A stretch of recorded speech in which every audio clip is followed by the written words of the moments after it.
بسم اللہ الرحمن الرحیم۔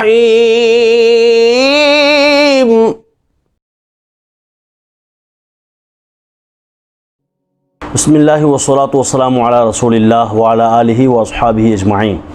محترم دوستو، 10 محرم الحرام کو ہمیں کیا کرنا چاہیے؟ کیونکہ یہ خاص دن ہے، خاص موقع ہے جب حضرت امام حسین امام عالی مقام رضی اللہ تعالی عنہ نے جان آفری کے سپرد کی اور آپ کے سارے کنبے نے جان لٹائی۔ ایک مرد صرف اس کنبے کا بچا تھا، اس قافلے کا صرف ایک مرد بچا تھا جس کا نامی اس میں گرامی ہے حضرت امام زین العابدین رضی اللہ تعالی عنہ۔ تو آپ امام زین العابدین رضی اللہ تعالی عنہ چونکہ بیمار تھے اس وجہ سے، اور دوسری وجہ یہ ہے کہ اللہ نے چونکہ نسل حسین چلانی تھی اور اس وجہ سے بھی آپ بچے، لیکن باقی سارے کے سارے چاہے چھوٹے تھے یا بڑے تھے، سب جانوں نے جو کہ مرد تھے انہوں نے اللہ کی بارگاہ میں اپنی جان کا نذرانہ دین کے لیے، اسلام کے لیے پیش کیا، کیونکہ سامنے ایک باطل تھا، سامنے ایک باطل نظریہ تھا، سامنے فسق و فجور سے بھری دنیا تھی، اور وہ یزید کا رویہ، یزید کا بیڈ کریکٹر، یزید کی غلط زندگی اور یزید کی بھیانک زندگی تھی کہ اس نے جس طرح سے حرام کو حلال اور حلال کو حرام کر رکھا تھا، اس کے سامنے سیسا پلائی ہوئی دیوار کی طرح الحمدللہ رب العالمین کربلا میں یہ مسافر رہے، اور انہوں نے آخری دم تک کلمہ حق بلند کیا اور صبح قیامت تک کے لیے بتا دیا کہ جب بھی کبھی ضمیر کا سودا ہو دوستو، ڈٹ جاؤ تم حسین کے انکار کی طرح، کہ امام حسین نے جیسے باطل کو سامنے رکھ کر حق کی آواز بلند کی تھی، اور پھر اس نتیجے سے بالکل جو ہے وہ بے پرواہ ہو گئے تھے، جو ان کے سامنے تھا انہیں دکھایا دی جا رہا تھا کہ جناب اب تمہاری گردن کٹنے والی ہے، اب تمہیں بھی اس دنیا سے بھیجا جانے والا ہے، اب تمہیں بھی موت کے گھاٹ اتار دیا جانے والا ہے۔ انہوں نے کہا یہ جان تو جا سکتی ہے، مصطفیٰ کا ایمان نہیں جا سکتا ہے۔ یہ وجہ تھی کہ امام حسین رضی اللہ تعالی عنہ نے اب 10 محرم کو کیا کرنا چاہیے؟ وہ کرنا چاہیے جو امام حسین نے کربلا میں بھی کر کے بتایا، اور وہ کیا تھا کہ آخری دم تک بھی آپ نے یاد خدا سے غفلت نہیں برتی، بلکہ آخری ٹائم بھی آپ کا سر سجدے میں تھا، آپ نماز پڑھ رہے تھے، گویا کہہ رہے تھے اے حسینیوں قیامت تک نماز کبھی نہ چھوڑنا، کہ وہ حسین نماز پڑھتے ہوئے جان دیتا ہے اور تمہیں بتا دیتا ہے کہ کردار حسینی یہی ہے، جان چلی جائے پر رب کی عبادت نہیں جانی چاہیے، نماز پڑھی جاتی رہنی چاہیے، یہ ہے کردار حسین، اور اسے اپنانا ہے انشاءاللہ تعالی۔ 10 محرم کو زیادہ سے زیادہ فرائض کے علاوہ نوافل کی کثرت کیجئے، اور پھر اس میں جو ہے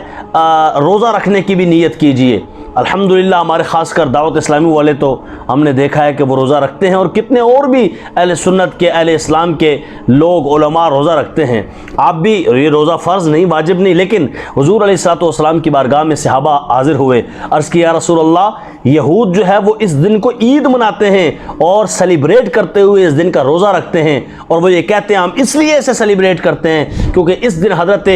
موسیٰ علیہ السلام کو فرعون کے چنگل سے نجات ملی تھی اور اس کے ظلم سے آزادی ملی تھی، تو ہم روزہ رکھتے ہیں۔ تو حضور نے فرمایا تو ہم سے زیادہ کون حقدار ہوگا موسیٰ علیہ السلام کے اس کردار پر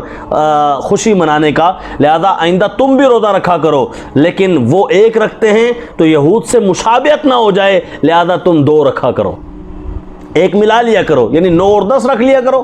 تو پتہ چلا ہمیں بھی 9ویں اور 10ویں محرم کا روزہ رکھنا چاہیے۔ نہیں رکھتا کوئی تو وہ بھی اس میں کوئی گناہ گار نہیں ہوگا، کوئی حرج نہیں ہے، لیکن اگر رکھے گا تو زیادہ ثواب کا حقدار ہوگا۔ پھر 10 محرم کو کیا کرنا چاہیے؟ اپنی خواتین کو با پردہ رکھیے، ویسے بھی با پردہ رکھیے، لیکن اس 10 محرم کو تو خاص نیت کر لیجئے، اور اس سے گویا کہ اگر کوئی پردہ نہیں کرتا تو آغاز کر لیا جائے کہ آئندہ کبھی بھی بے پردگی نہیں ہوگی، کیونکہ امام حسین نے تو کربلا میں بھی اپنی خواتین کو بے پردہ ہونے نہیں دیا، اور رب کعبہ کی قسم ان روافظ سے بڑا کوئی جھوٹا نہیں جو کہتے ہیں کہ بیویوں کو بے پردہ کیا گیا، ہائے زینب کو جو ہے وہ ان کی چادر کھینچی گئی۔ ان سے بڑا نہ کوئی ظالم ہے نہ کوئی بے حیا ہے جو اپنی اسلام کی ان خواتین کو، جن کو مصطفیٰ جان رحمت سے اتنی کلوز اور اتنی قریب کی نسبت ہے، ان کو بھی نہیں چھوڑا۔ نہیں، انما یرید اللہ لیذھب عنکم الرجس اہل البیت ویطہرکم تطہیرا، جن کی چادر تطہیر کی رب باتیں کرتا ہے یہ ان کی نسل ہیں، تو لہذا یہ بے پردہ نہیں ہو سکتی، ان کی چادر کو کوئی نہیں کھینچ سکتا۔ ہاں یہ بات ہے کہ جو ظلم و ستم ہوئے پھر اس کے بعد یزید کے پاس گئے، وہ ایک الگ داستان ہے، لیکن آپ نے اپنی خواتین کو با پردہ کرنا ہے آئندہ بعد، تاکہ اللہ آئندہ سے اب سے پہلے پردہ تھا تو ثواب ہی ثواب ہے، نہیں ہے تو اب اس نیت سے کر لیجئے کہ کردار حسین اپنانا ہے۔ پھر 10 محرم کو مشابہت، من شبہ بقوم فہو منہم، حضور نے فرمایا جو جس قوم کی مشابہت اختیار کرتا ہے وہ انہی میں سے ہوتا ہے، لہذا بالکل کالے کپڑے نہ پہنے جائیں۔ میں یہ نہیں کہتا کوئی کالے کپڑے پہن لے تو کوئی حرام کام کر دیا، لیکن نہیں، اعلیٰ حضرت نے بھی منع کیا ہے، علماء کرام منع کرتے ہیں اس مشابہت کی وجہ سے، مشابہت کہ اگر آپ نے اس نیت سے پہنا اور مشابہت کی پھر تو بالکل ہی حرام ہے نا، لیکن یاد رکھیے جو مشابہت آپ کو کہیں فتنے میں ڈال دے اس سے بچنا ہی بہتر ہے، لہذا یہ کالے کپڑے پہننا، غم کے جو ہے وہ اثرات قائم کرنا، بالکل اس کو چھوڑ دیجئے، اس لیے کہ یہ دن اس لیے نہیں منایا، اس لیے نہیں آتا ہے کہ ہم تھوڑا رو کے پیٹ کے سینے کے اوپر ہاتھ مار کے یا چھریاں مار کے تو دن منا لیا، نہیں، یہ قطعاً اسلام نہیں ہے۔ قطعاً ہمارا اسلام اپنے آپ کو مارنے کو خودکشی کہتا ہے، اور کہتا ہے خودکشی کرنا حرام ہے۔ یہ جتنے روافظ اپنے آپ کو مارتے ہیں وہ خودکشی کرتے ہیں، خودکشی، خود کو مارنا، تو خود کو مارنا تو حرام ہے۔ کیا ہی اچھی بات ہو کہ اگر اس بار کوئی نیا ڈیزائن آئے، کوئی نیا انداز آئے، کوئی نیا طریقہ کار آئے کہ جس سے بندہ سیدھا ایک گولی ہی مار دے، اتنا زیادہ غم منایا جانا چاہیے نا۔ کیا ایک گھنٹہ لگا کے چھریاں مار کے تھوڑا بہت خون نکلے گا، ادھر گولی ماری ایک اور ہلکا پھلکا جناب ٹک ہوا تو بہترین، کیا مطلب غم ہی غم ہے۔ اس طرح تو کوئی نہیں مناتا، کیونکہ ان کو پتہ ہے یہاں سے مر جاتے ہیں، اور ادھر جا کے چھریاں مارتے ہیں جہاں سے پتہ ہے بھائی شام کو دوائی لگا کے پھر ٹھیک ہو جائیں گے۔ تو اس طرح کا غم نہ امام حسین کو مطلوب ہے، نہ امام زین العابدین کو مطلوب ہے، نہ اور کسی کو مطلوب ہے۔ ایک ہے غم کا ہو جانا، ایک ہے غم کا باقاعدہ پیدا کرنا، تو پیدا کرنا یہ اسلام کا طریقہ کار نہیں ہے، ہو جانا یہ تو ظاہر ہے فطری بات ہے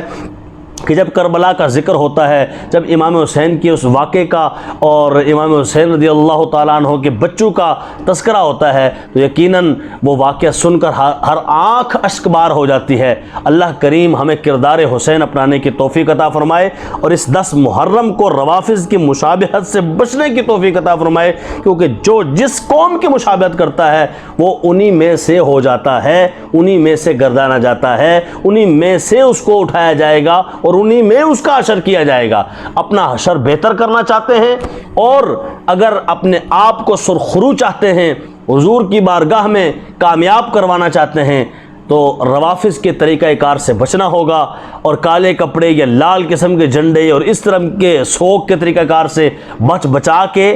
چلنا ہوگا۔ انشاءاللہ یہ دنیا بھی بہتر ہوگی اور آخرت بھی بہتر ہوگی۔ پھر اس کے ساتھ ساتھ یہ چیز بھی ذہن میں رکھیں کہ جو جس کے ساتھ ہوگا وہ کون ہوگا، کونوا مع الصادقین کا رب نے ہمیں آرڈر دیا ہے کہ سچوں کے ساتھ ہوگا تو اسے سچا کہلایا جائے گا، جھوٹوں کے ساتھ ہوگا تو اسے جھوٹا گردانا جائے گا۔ جیسے خوشبو کی دکان پہ بندہ جائے اور خوشبو نہ بھی لگائے تو باہر آنے کے بعد اس کی کپڑوں سے، اس کے جسم سے خوشبوؤں کے حلے آ رہے ہوتے ہیں، حالانکہ اس نے لگائی بھی نہیں ہے، اس نے خریدی بھی نہیں ہے، مگر پھر بھی خوشبو آ رہی ہے۔ کیوں؟ کیونکہ کچھ دیر